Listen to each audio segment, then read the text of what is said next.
Hello! We're so back, and today we are making some cookies. Earlier this week I was looking at the national holidays of the week, and today is National Buttermilk Biscuit Day, but then when I read Buttermilk Pancake Day, and I was like, I should make pancake cookies. And so I've had this idea in my head, and then I go to check the holiday this morning and saw that it's biscuit and not pancake. So I don't feel like making biscuits. I want to make cookies. So I'm still going to make a pancake cookie because that's what I had in my head, and so that's what we're going to do. I love recreating crumble cookies. They have some interesting ideas. I didn't feel like recreating any of the ones this week. None of them really tickled my peach, but they've had a pancake cookie in the past. I'm doing like a copycat recipe of it, but I'm going to try to make it better. That's the goal for today, and I figured I would take you along on the journey with me. Let's get started.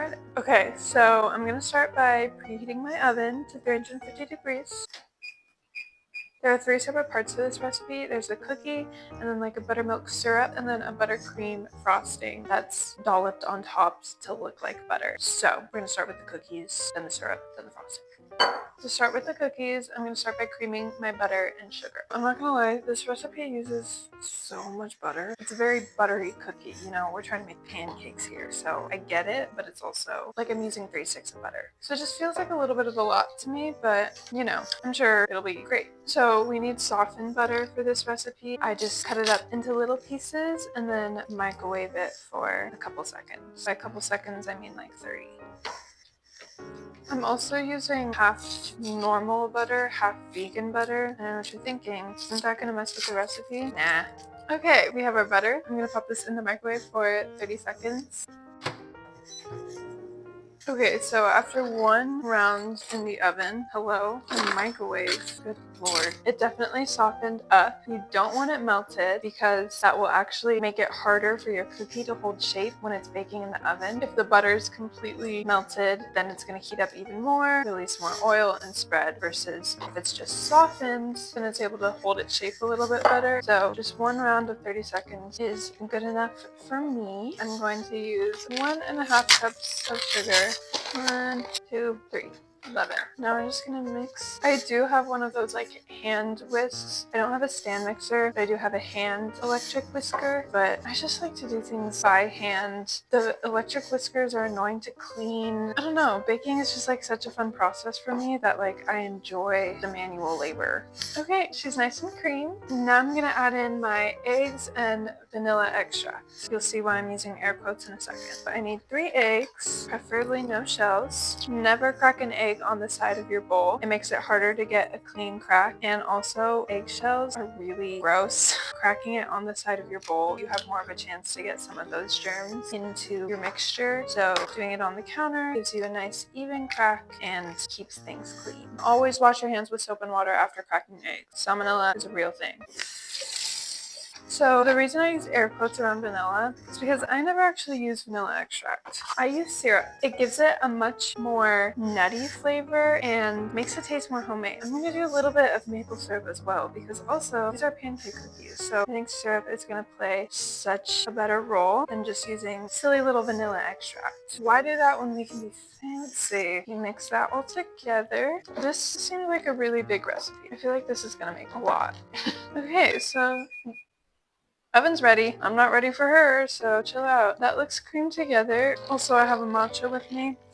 It's so good. So now that this is all creamed together, we can put this to the side and get started on our dry ingredients. So what I also think makes this recipe super fun is that it actually uses pancake mix in the dough, which I think is super fun. Flour. And then the baby mic just decides to stop working. Love that for me. So we're going to do a little voiceover. I finished my dry ingredients with the flour, pancake mix, baking soda, baking powder, pinch of salt, and then we whisk that all together, and then it's time to combine it into the wet ingredients. I always do this in 3 parts just so it's a little bit easier to handle because I'm weak and this is a workout. I was struggling, okay? And I'm not scared to admit that I was struggling, okay? Baking is a workout, and sometimes you just need a moment. You step away.